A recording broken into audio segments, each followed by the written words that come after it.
लौ अन्न अहलल कुरा आमनू वत्तक़ौ लफ़तहना अलैहिम बरकातिन मिनस समाई वल अर्द। सदक़ल्लाहुल अलीयुल अज़ीम।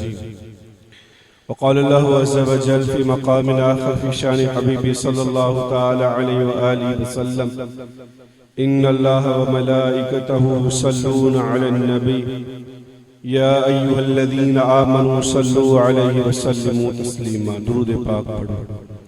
अल्लाहुम्मा सल्लि अला सय्यिदिना मुहम्मदिन नबिय्यिल उम्मी व अला आलिहि व अस्हाबिहि व बारिक वसल्लिम। जेके वॾी उम्र जा साथी आहिनि उहे साम्हूं अचो, नंढा ॿार पासे ते कयो। जज़ाकल्लाह। ॿ टे विखूं अॻिते अचो था, नंढा ॿार पासे अचो। इंतहाई वाजिबुल इहतराम मुझा प्यारा भाइरो बुजुर्गो ऐं दोस्तो, अज 13 अगस्त 2020 जुम्मे जी रात बिरादरम मोहम्मद एजाज वासवानी साहब जी शादी जे इन मौके ते रिथियल प्रोग्राम जे अंदर असाई तव्हां पंहिंजे रब खे राज़ी करण जी नीयत सां गठिया हूं। अल्लाह जल जलालो तव्हां असांजो हिन जाइ ते विहण ॿुधण ऐं ॿुधाइण पंहिंजे दरबार दरगाह जे अंदर मंज़ूर ऐं मक़बूल फरमाए। मुंहिंजा अज़ीज़ दोस्तो, असांजो दीन ॾाढो प्यारो दीन आहे, जंहिंमें आख़िरत जा मज़ा बि आहिनि पर दुनिया जा मज़ा बि आहिनि। अल्लाह ताला हराम जा रस्ता बंद करे हलाल जा रस्ता कुशादा करे छॾिया आहिनि। जंहिं रब शराब खां छलियो आहे त उन रब जे शरीयत में शरबत जाइज़ आहे। जे रब ज़िना खां मना कई आहे ला तक़रबु ज़िना फरमाए करे त उन साॻे रब फनकिहू मा ताब लकुम मिनन निसाइ मथना व थुलाथ व रुबा चई करे चईन शादियुनि जी इजाज़त भी ॾिनी आहे। दीन में आख़िरत जो फ़ाइदो, क़ब्र जो फ़ाइदो भी आहे, पर इन दीन जे अंदर दुनिया जो फ़ाइदो भी आहे। अब मुंहिंजी ॻाल्हि सम्झो था, हिकिड़ो माण्हू दुनिया जी मेहनत जी कोशिश करे, काई गारंटी ज़मानत कान्हे का त दुनिया उनखे मिलंदी। केतिरा माण्हू आहिनि जंहिंजूं जुतियूं घसी वयूं, जंहिंजा मथा फुसी विया, कोशिश ऐं मेहनत जे बावजूद दुनिया ठाहे न सघिया। ज़रूरी नाहे त जेको दुनिया जी मेहनत करे त उनखे दुनिया मिले, पर कुर्बान वञा मां पंहिंजे दीन जे इज़्ज़त ऐं अज़मत जे मथां। हिन दीन जो फ़ाइदो आख़िरत जो भी आहे, क़ब्र क़यामत जो भी आहे, पर हिन दीन जो फ़ाइदो दुनिया जो फ़ाइदो भी आहे। हाजी इमदादुल्लाह मुहाजिर वक्की रहमहुल्लाह फरमाईंदा, जेको असांजे सिलसिले जे अंदर दाख़िल थिए ऐं परहेज़गार ऐं मुत्तक़ी हुजे, फरमायो त अहिड़ो ॾींहुं ज़रूर ईंदो जो उहो माण्हू दुनिया सां खेॾंदो, ज़रूर दुनिया सां खेॾंदो। असांजा मुर्शिद मोहतरम आरिफ बिल्लाह हज़रत अक़दस हाफ़िज़ शाह मोहम्मद अहमद दामत फ़यूज़ुहुल आलिया फरमाईंदा आहिनि त जेके अल्लाह जे वेझो, अल्लाह जा दोस्त ऐं मुक़र्रब ऐं वली आहिनि, अल्लाह ताला जो वक्त सिर सब ज़रूरतूं पूरी फरमाईंदो आहे। वक्त सां जेके जेके उन जूं ज़रूरतूं अल्लाह ताला उन जूं ज़रूरतूं पूरी कंदो आहे। मुझे गुफ्तगू जो ख़ुलासो ही आहे त ही दीन एतिरो त प्यारो दीन आहे जंहिंजो फ़ाइदो क़ब्र ऐं क़यामत जो भी आहे, पर इन दीन जो फ़ाइदो दुनिया जो फ़ाइदो भी आहे। दीन जी मेहनत कयो, दीन जो कम कयो, 24 कलाक तव्हां पंहिंजे पाण खे दीन लाइ वक़्फ कयो। अल्लाह ताला तव्हांजी आख़िरत भी चङी कंदो, पर दुनिया भी ठाहे छॾींदो इंशाअल्लाह। तजुर्बो शर्त आहे। तव्हां ॾिसो बुज़ुर्गनि जी ज़िंदगी जे अंदर जिन माण्हू अल्लाह खे यादि कयो, जिन अल्लाह ताला खे परचायो, अल्लाह तबारक व तआला उन जे हर शइ में बरकत रखी छॾी आहे। अब आहे के में कोन्हे को। शाह इस्माइल शहीद रहमहुल्लाह जॾहिं घोड़े ते चढ़नि था, हिकिड़े पासे पैर विझी जेसीं ताईं ॿियो पैर ॿिए पासे नथा वराइनि, इन विच में पूरे क़ुरान शरीफ़ जो ख़तम कढी था वठनि। इहो छा आहे? अल्लाह ताला जे क़ुर्ब जे करे अल्लाह उन जे वक़्त में बरकत विझी छॾींदो आहे। उनजे माल में बरकत, उनजे औलाद में बरकत, उनजे जिस्मो जान जे अंदर बरकत। ऐं वॾी ॻाल्हि त अल्लाह साईं उनजे दिलनि जे अंदर सुकून क़ल्ब पैदा करे छॾींदो आहे। अचो त मां दुनिया जे अंदर उहे माण्हू तव्हांखे ॾेखारियां जेके 24 कलाक दुनिया जी महिनत कनि पिया पर टेंशन ऐं डिप्रेशन जा मरीज़ आहिनि, ऐं उन्हनि जे मुक़ाबले जे अंदर तोखे अहिड़ा अल्लाह वारा ॾेखारियां जेके सुम्हंदा तॾहिं आहिनि पर चवनि था असांजी ज़िंदगी में सुकून आहे। जुनैद जमशेद जो वाक़ो तव्हांजे साम्हूं आहे। पैसो बि हो, नौकर बि हो, ज़ाहिरी तो दुनिया जी शोहरत हुई पर चए पियो त मुंहिंजे दिल जे अंदर सुकून ऐं इत्मीनान कोन हो। पर साॻियो जुनैद जमशेद जॾहिं ॾाढी रखियाई, मथो ढकियई, तबलीग में वक़्तु लॻायाई, बालाकोट जे वादी जे अंदर छिगल तॾे ते सुम्ही करे मौलाना तारिक जमी साहब खे फोन करे पियो चए, मौलाना जे आराम ऐं सुकून जो मां तलाश मुंतज़िर हुअसि, तलाश में हुअसि, इहो अल्लाह सुकून मूंखे हिन तॾे जे मथां अता फरमाए छॾियो। मुंहिंजा दोस्त दीन जी मेहनत कयो, अल्लाह ताला तव्हांजे हर शइ में बरकत विझी छॾींदो। मुंहिंजे अॼु के बयान जो उनवान आहे बरकत। छा आहे बाबा? तवज्जो आहे? इंशाअल्लाह मां घणी तवील गुफ्तगू कोन कंदुसि। तवज्जो। हिकिड़ी शइ आहे कसरत, ॿी शइ आहे बरकत। इन जो मिसाल मां ईअं रखां, जेकर हिकिड़ो माण्हू आहे 10 डगड़ियूं खाए पर पोइ बि ढो न थिए। घणियूं डगड़ियूं खाए बाबा पर पोइ बि ढो हमराबे सां चिबजी पियो चई त मां तो सोमानी खायूं ॾेखारी। चई ठीकु आहे, हमरा ॻणणु शुरू कयूं। जॾहिं 60 ते पहुतो त हुन चयो यार 60 जूं 61। हुन चयो ठीकु आहे, पोइ वरी नए सिर ॻणणु शुरू कर। अल्लाह हिकिड़ो माण्हू 10 डगड़ियूं खाए पर पोइ बि ढो न थिए, इहा कसरत आहे। ऐं ॿियो हिकिड़ी डगड़ी 10 में पूरी पइजी वञे, इहा बरकत आहे। ॿुधायो त बरकत भली करे कसरत भली। अॻ में घर जो हिकिड़ो भाती कमाईंदो हो, 10 ॼणा खाईंदा हुआ। अॼु 10 ॼणा कमाईंदा पर पोइ बि पूरत कान्हे का। छाजे करे? छो त असां खां बरकत रुसी वई आहे। हाणे इहा बरकत असांजे घरनि में कीअं ईंदी, असांजे औताकुनि में कीअं ईंदी, असांजे दुकाननि में कीअं ईंदी? मां अॻ में अर्ज़ु कयो, दीन जो फ़ाइदो रुॻो क़बर ऐं क़यामत जो न आहे, दीन जो फ़ाइदो दुनिया जो फ़ाइदो बि आहे। पर उहे असबाब बरकत इख्तियार कयूं जिन कमनि जे करण सां या रुसियल बरकत असांखे वापसि मोटी सघे थी। अॼो के मुंहिंजे हिन बयान जो उनवान बि आहे बरकत। बरकत जी माना त थोरे में अल्लाह ताला पूरत करे। अब समझो था कि न कोन समझो? ये ॻाल्हियूं त असांखे आसानी सां सम्झ में अचनि। माण्हू वीचारा मसइलो कोन पुछंदा आहिनि पर वज़ीफ़ा ज़रूरु पुछंदा आहिनि। साईं वज़ीफ़ो को ॾिस त रोज़ी में बरकत पई। अॼु तोखे मां मुफ़्त में थो ॿुधाए छॾियां, हकीम मरंदा मरी वेंदा पर कंहिंखे ॾुष्टो कोन ईंदा। असां मौलवी तव्हांखे मुफ़्त में अल्हम्दुलिल्लाह ॿुधाए था छॾियूं, उहे कम कर पोइ ॾिस त तुंहिंजे घर में, तुंहिंजे औलाद में, तुंहिंजे दुकान में, तुंहिंजे औताक में बरकतूं थियनि थियूं कि न कोन थियूं। अब अमल कंदो इंशाअल्लाह ताला। बयान इन जे लाइ न ॿुधंदा कयो त ॾिसो त मौलवी छा थो चए। मुंहिंजा दोस्त बयान ॿुधंदा कयो अमल जे करे। क्या शाबाश आहे तव्हांखे। न त अॼुकल्ह पढ़ियल गढ़ियल माण्हू मौलवीअ जे साम्हूं गोॾा भञी करे ॿुधण जे लाइ तयार कोन्हनि। न बसि हाणे पाण मुफ्ती मौलवी काज़ी थी विया, जज थी विया, हाणे हिनखे ॿुधण जी ज़रूरत कान्हे का। हाणे बयान वञी ॿुधनि उहे जेके हारी आहिनि, मज़दूर आहिनि। छा दीन तव्हांजी ज़रूरत न आहे? दीन हर हिक जी ज़रूरत आहे। अल्लाह ताला अमल जी तौफीक अता फरमाए। तवज्जो। पहिरियों असबाब बरकत में है ईमान। पंहिंजे ईमान खे मजबूत कयो, इंशाअल्लाह बरकतों ही बरकतों हन। मानो तो जमा कलाम मुक़द्दस में अल्लाह जल्ल जलालहू फरमायो, लो अन अहल कुरा आमनु वत्तकू लफतहना अलैहिम बरकातिन मिनस समाई वल अर्द।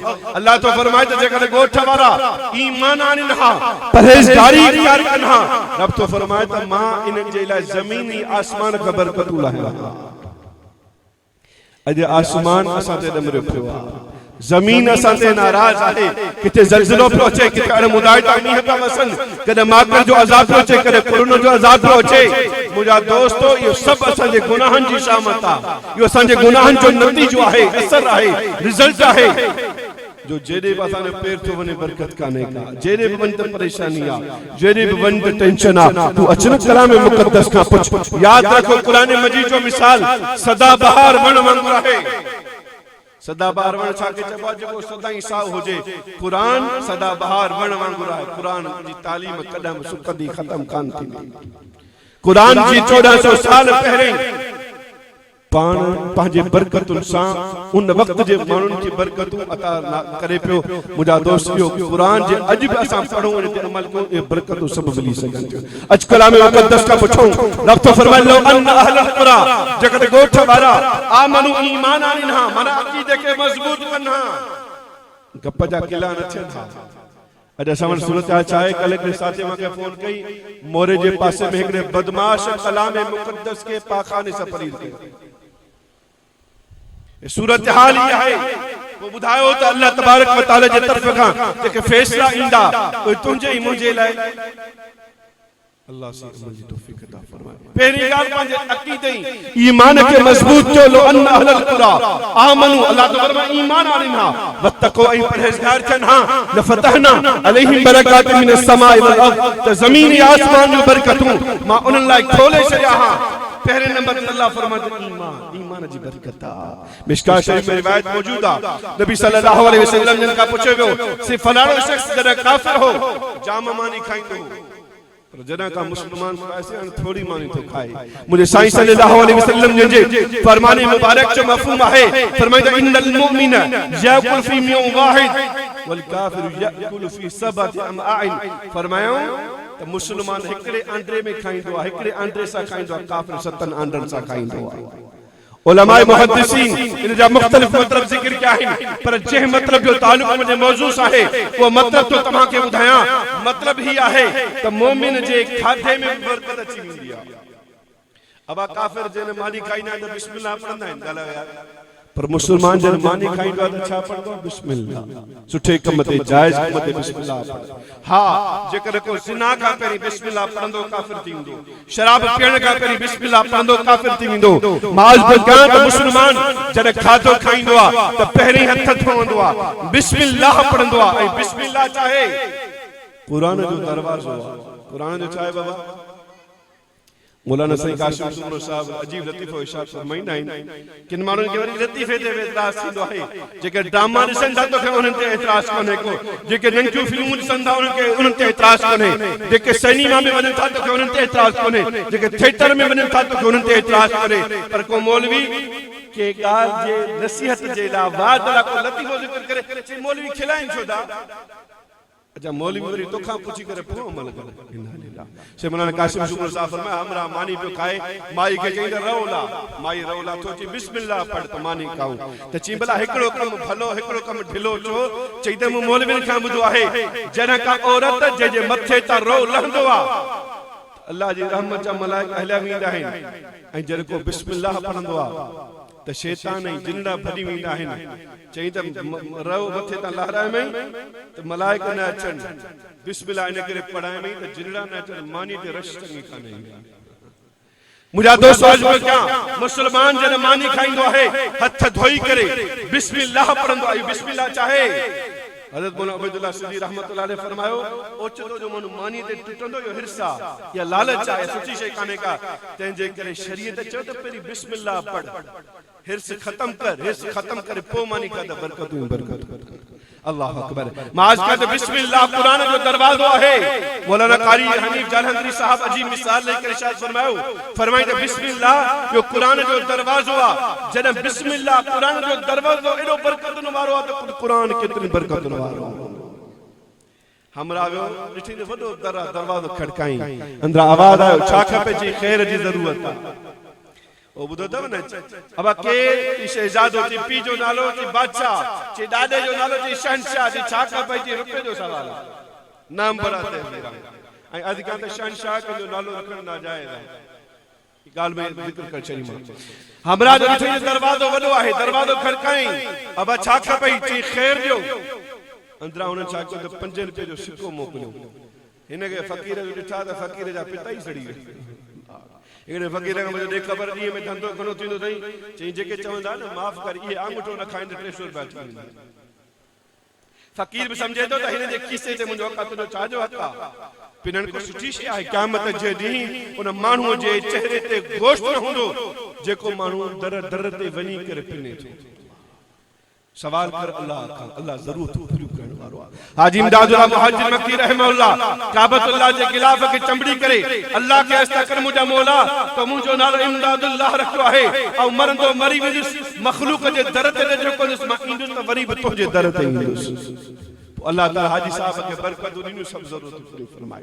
दरवाजो खड़कियो अब अच्छा चे खैर खपे अंदरा उन 5 रुपए जो सिक्को मोकलो फकीर जो अंदर सड़ी विस दर ते चढ़ी करे दर के भजन शुरू कई मानु जो छितो थई पराए घर जो दर तो बनी ची दरवाजो वडो ए खैर थोरो या त खैर वधायो या त दरवाजो नंढो कयो नदा गा समझो। दरवाजो बुधाइंदो आहे त अंदर वडा के अमीर मानु रहन था के वडा सखी रहन था।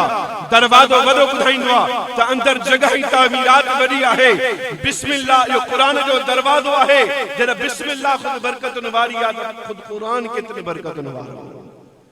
उलमा मुहद्दिसीन फरमायो त मुसलमान हिक अंडे सा खाइंदो छा मतलब त मुसलमान थोरो खाइंदो उनके पूरत थींदी किफायत थींदी ड्रो थींदो छो त हु बिस्मिल्लाह पढ़ी करे खादो खाइंदो आ बखिलाफ काफिर जे जो काफिर वड बिस्मिल्लाह जी नेमत काने का या मुसलमानन वड नेमत आ।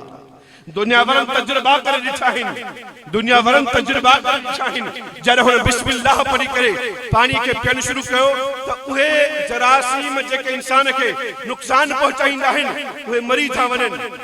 चवंदा कोरोना वा मुझो बीमारी हुंदी पर इंशाअल्लाह मुसलमान सफाई सुथराई वारो बिस्मिल्लाह पढ़न वारो ये सब जरासीम यहूदी ईसाई ने हलाविंदा इंशाअल्लाह। बिस्मिल्लाह में अल्लाह बरकत रखी आ। शेखुल इस्लाम मौलाना तकी उस्मानी साहब फरमायो तहके दे साइंस सन तजुर्बो को पानी ते बिही करे हुनन गार दिन पो वरी जो खुर्द बिनी सा दिठऊं त अजीब किस्म जी इकड़ी बद शक्ल है जेका नजर अचे पई वरी जडह उन पानी के मथा उन अल्लाह से जो नालो खणी करे खुर्द बिनी सा दिठो त गुलाब जो गुल ठयो पियो आ। अल्लाह अकबर ए साइंस आज मने पई अल्लाह जे रसूल जे हुक्म ते असा के ईमान आहे असा के साइंस सर जी तस्दीक की जरूरत काने का पर मुजा दोस्तों इंशाअल्लाह वो वक्त इंदो जो ही शरीयत इस्लाम जे हर गाल के मनीदा मु 4-5 दी पहले इस्लाम अखबार जे रिपोर्ट पढ़ी त हाने साइंस सन तहकीक कई आहे चमनता है को मानु चमचे सा खाए यो मानु हथ सा खाए त वधी का मजो ई फायदो हथ सा खाने दे अंदर आ। ये सुन्नत शरीयत त अल्लाह फरमायो त ईमान आने ना त पो मा छा क्या जमीन या आसमान जो बरकत ने ते नाज़िल किया। हां त मुजा दोस्तों पहिरियों बरकतुन जो सबब चाहे पाजे ईमान के मजबूत क्यों कंदो इंशाअल्लाह ताला।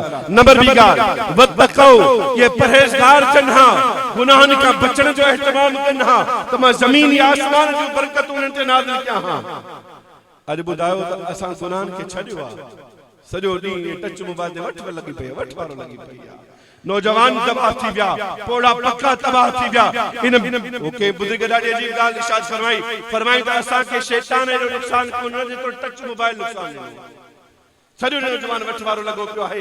असा के खबर आहे त दीन जी केड़ी खिदमत था क्यों मुजा दोस्तों जे घर में टीवी आ जे घर में वीसीआर जे घर में टच मोबाइल आहे त समझो त शैतान वेठो आ खंधाई नौजवान जा खड़ी गया।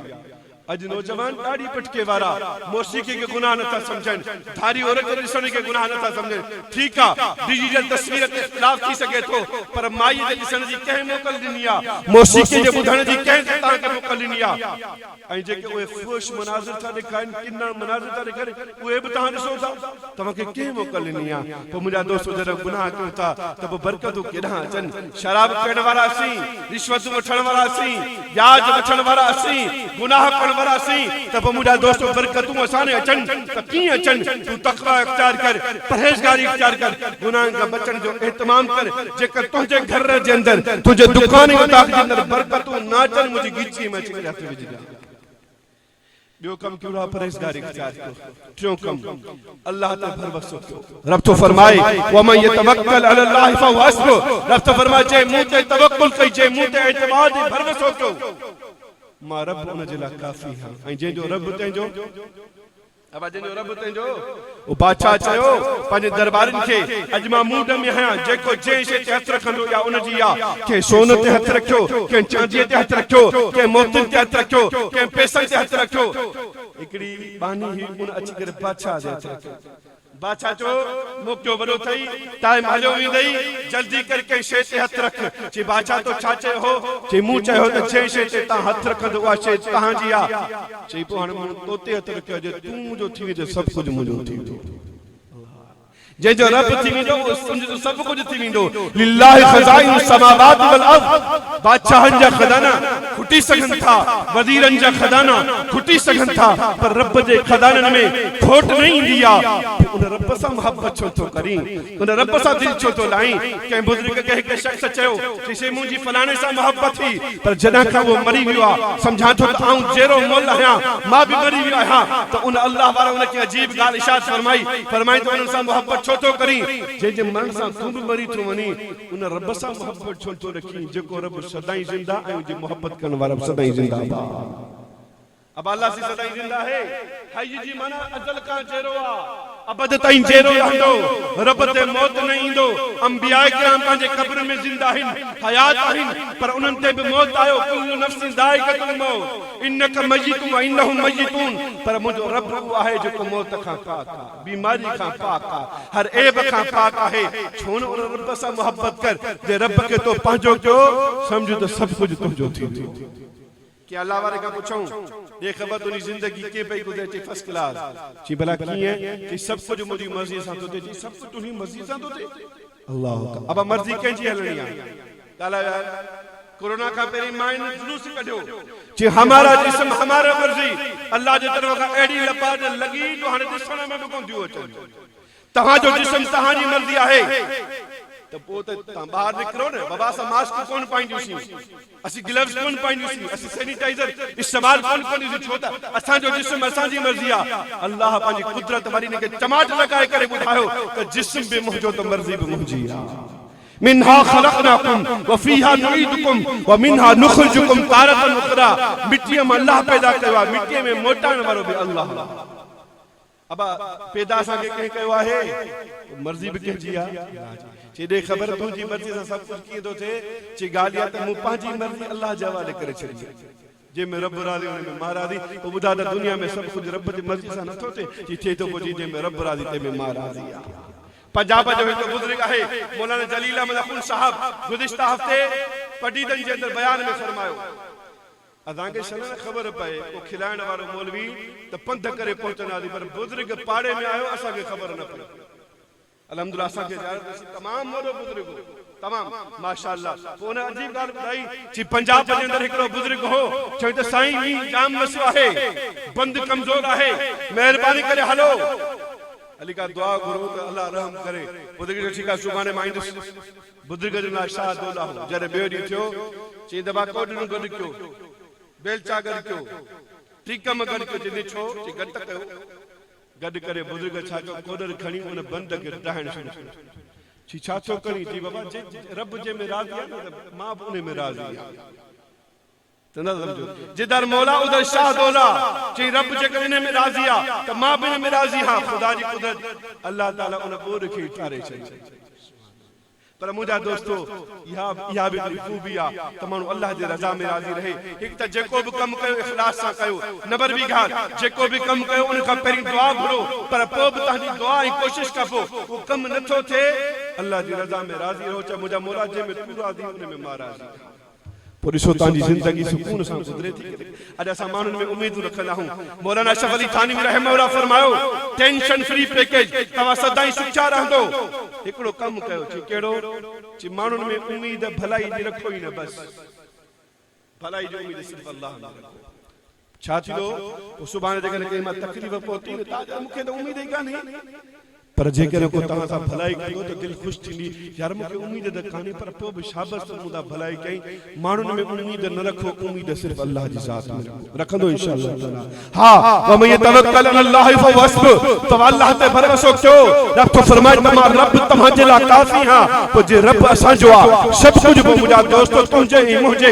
ख़्वाहिश ऐं मर्ज़ी जे मुताबिक़ थींदो चोथों कमु हर वक़्तु गुनाहनि खां बख़्शिश जी दुआ فقلت استغفروا ربكم انه كان غفارا يرسل السماء عليكم مدرارا ويمددكم باموال وبنين ويجعل لكم جنات ويجعل لكم انهارا اللہ کا گناہ جی بخشش کر اللہ تجھے مال میں برکت ڈیندو اللہ تجھے اولاد میں برکت ڈیندو اللہ تجھے باغن میں برکت ڈیندو اللہ تجھے نہرن میں برکت ڈیندو پر پنجے گناہ جی بخشش تا کر مجھے سائیں فرماؤ ملزم الاستغفار جعل اللہ له من كل هم فرجا ومن كل ضيق مخرجا ومن حيث يرزقه لا يحتسب فرمائے تو جب سدائیں استغفار کندو اللہ ان کے غمن کا چھٹکارو ڈیندو اللہ ان کے تنگین کے کشادگی میں تبدیل کندو اللہ ان کے ان جائے تا روزی ڈیندو جو ان جو وہم و گمان تک پہنچے کو سبائی چوہی تو استغفر اللہ حضرت بیروار رحمت اللہ ایک مانو ہے جیسے برکت کھانے کا فرمائے سو مانی نماز کا سو دفعہ استغفار پڑھتا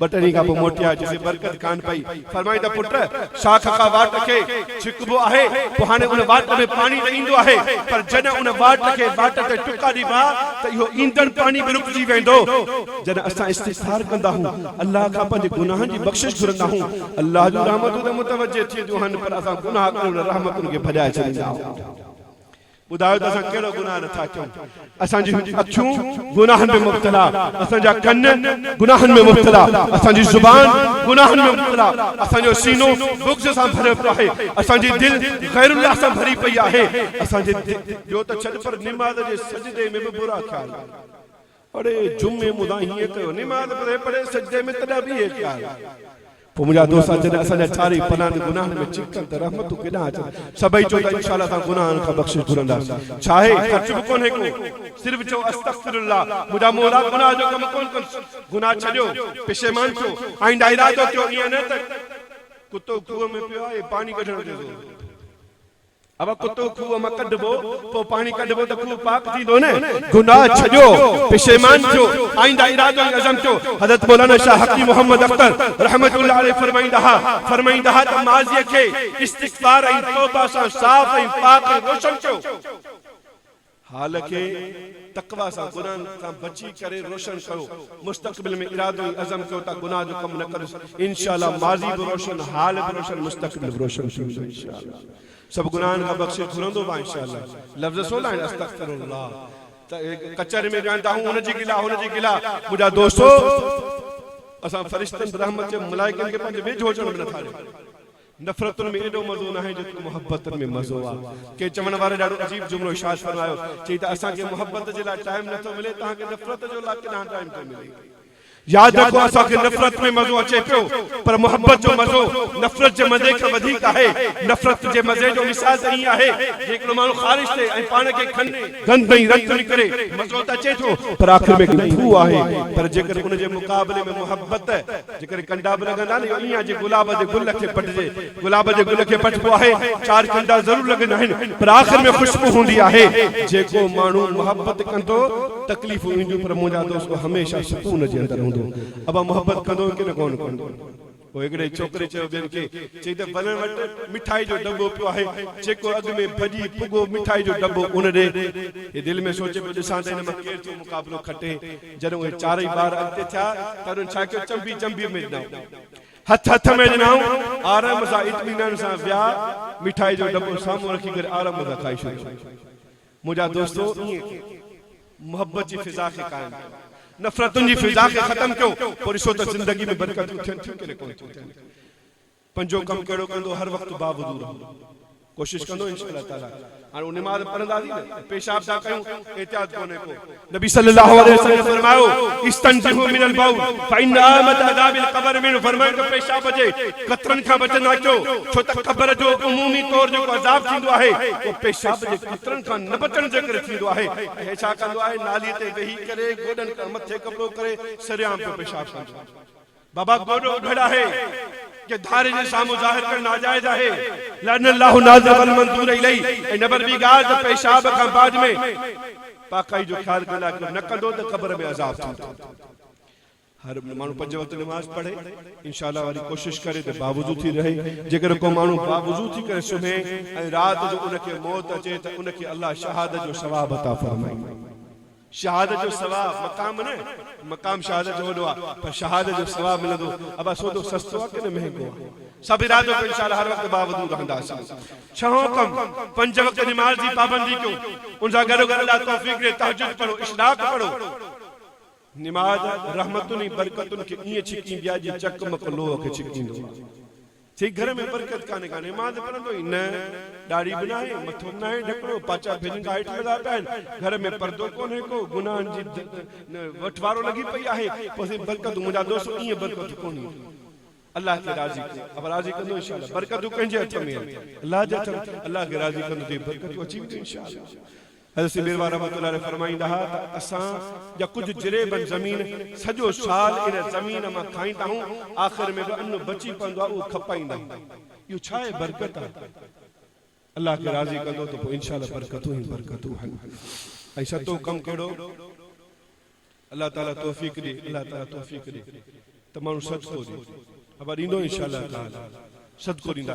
सदके जी माना छेलो कोन न है असांजे माण्हू जे ज़हन में आहे जेसी ताईं छेले जो रत न निकिरंदो ते मुसीबत न वेंदी किथे लिखियल आहे। 5 रुपया 10 रुपया 20 रुपया 30 रुपया जेके अल्लाह ताला तोखे तौफीक ॾिनी हस्बे ताकत हस्बे तौफीक तू के गरीब यतीम मिस्कीन मोहताज के वो पैसा ॾींदो रहे इंशाअल्लाह इन सां बरकतूं ही बरकतूं थी। मौलाना अब्दुल सकरवी साहब फरमाइंदा आहिनि त रोज़ानो पाण ते कुछ पैसा मुक़रर कयो उन में नागो न कयो इंशाअल्लाह ताला हिक ॾींहुं गुरबत ख़त्म अल्लाह से तव्हांखे शाहूकार करे छॾींदो। अब कंदो इंशाअल्लाह ताला। 8 कम बस आखिरी ॻाल्हि 8 कम कहिड़ो आहे त क़ुरान शरीफ़ जी तिलावत कंदो इंशाअल्लाह ताला। सॼी क़ुरान शरीफ़ जी जेके सिखियल न आहे त माण्हू सिखे सिखियल आहे त माण्हू रोज़ानो क़ुरान शरीफ़ जी तिलावत करे ऐं बिलख़ुसूस कुछ वज़ाइफ मां तव्हांखे रसे थो चॾियां हर नमाज़ खां पोइ अल्लाह तौफीक ॾे अव्वल आख़िर दुरूद शरीफ़ पढ़ी दुरूद शरीफ़ वॾियूं बरकतूं अथव। हज़रत मौलाना अज़ीज़ुर रहमान हज़ारवी साहब हाणे थोरो टाइम गुज़ारे वियो इस्लामाबाद जलसे जे अंदर बि हुया आज़ादी मार्च जे अंदर तमामु वॾो बुज़ुर्ग आहे उन फरमायो त तव्हां कंहिं जाइ ते वुज़ू करे पाक कपड़ा पाए करे काबतुल्लाह जे मुंहुं करे खुशबू लगाए करे 500 दफ़ा दुरूद शरीफ़ पढ़ी करे दुआ करो इंशाअल्लाह अल्लाह ताला मसलो हल फरमाए छॾींदो। हिकिड़े साथी लिखियो चई त साईं मूंखे चयो त दुरूद शरीफ़ पढ़ मूंखे हज जी वरी सिख कई अल्लाह ताला मूंखे हज बि नसीब फरमाए केॾी सुठी ॻाल्हि आहे दुरूद शरीफ़ पढ़ंदो इंशाअल्लाह ताला। त बहरहाल हर नमाज़ खां पोइ अव्वल आख़िर दुरूद शरीफ़ 7 दफ़ा सूरह कुरैश दी इलाफ कुरैश पढ़ी करे दुआ करो इंशाअल्लाह बरकतूं बरकतूं अल्लाह जल तौफीक दे। सलातुल हाजात पढ़ी करे ऐं उन खां बाद जे अंदर दुआ करो इंशाअल्लाह ताला बरकतूं ही बरकतूं। वुज़ू जे विच वारी दुआ अल्लाहुम्मा फ़िली दंबी व वसली दारी व बारिक ली फ़ी रिज़्क़ी इन जूं अजीब बरकतूं हन ऐं अल्लाह तौफीक दे। फजर जी नमाज खां बाद में अल्लाहु लतीफ़ुम बि इबादिही यरज़ुक़ु मन यशाउ व हुवल क़वियुल अज़ीज़ अव्वल आख़िर दुरूद शरीफ़ पढ़ी करे हाजी इमदादुल्लाह मुहाजिर मक्की रहमतुल्लाह अलैहि फरमायो त तमाम दुआ घुरो इंशाअल्लाह बरकतूं ही बरकतूं। अब कदो इंशाअल्लाह ताला अल्लाह ताला का दुआ है अल्लाह ताला असांजी ज़िंदगी में बरकतूं अता फरमाए। बाबा निकाह बि बरकतुनि जो सबब आहे। निकाह चाहे यकुनु फुकरा युगनिहिमुल्लाहु मिन फज़ले जेकर माण्हू निकाह कंदो अल्लाह निकाह जी बरकत सां बरकतूं अता फरमाई। यो न सोचो त यार पहिरीं नौकरी पोइ छोकिरी न पहिरीं छोकिरी पोइ नौकरी तव्हां शादी कंदो अज खुद बरकतुनि जा दरवाजा खुली वेंदा। मां मदरसे में एतिरनि तालिबनि खे दाख़िला ॾींदुसि जेतिरनि खे संभाले सघां न। हा बा अल्लाह ताला जो हुकुम आहे त निकाह कयो त मुंहिंजा दोस्तो इहो जॾहिं निकाह करे तो इहो परेशान न थिए असां खाईंदासीं किथां खाराइण वारी ज़ात अल्लाह जी पर रब खे नाराज़ न कयो। रब के नाराज कंदो अल्लाह सुख जो साह खण न ॾींदो। मौलाना पीर ज़ुल्फ़िकार नक्शबंदी साहब फरमायो हिकिड़े मांडणी वारे मूंखे ख़त लिखियो चईसि मां हिकिड़े ॾींहं जे अंदरि 12,000 रुपया कमाईंदो। मांडणी वारो हिकिड़े ॾींहं में 12,000 ऐं उन जे मुक़ाबले में हिकिड़ो शख़्स जंहिंजी 1.5 लख पघार गाॾियूं अलॻि बंगला अलॻि फ्लैट अलॻि पर रोए पियो ओचगारूं ॾेई करे चईसि पूरत कान्हे रब के नाराज कंदो बरकतूं नहीं अब राजी कंदो इंशाअल्लाह ताला। अल्लाह ताला जेको हीअ दे जो निकाह आहे इनखे बाबरकत फरमाए ऐं अल्लाह ताला सां सभिनी हाजतूं ऐं ज़रूरतूं पूरियूं फरमाए। अल्लाह से असांजे घर में बरकतूं अता फरमाए दुनिया में रहाए ईमान इस्लाम ते रहाए क़ुरान ते रहाए ऐं जंहिं ते दुनिया में असांजो लाॾाणो थिए असांजे चपनि ते कलमो जारी हुजे ला इलाहा इल्लल्लाह मुहम्मद रसूलुल्लाह।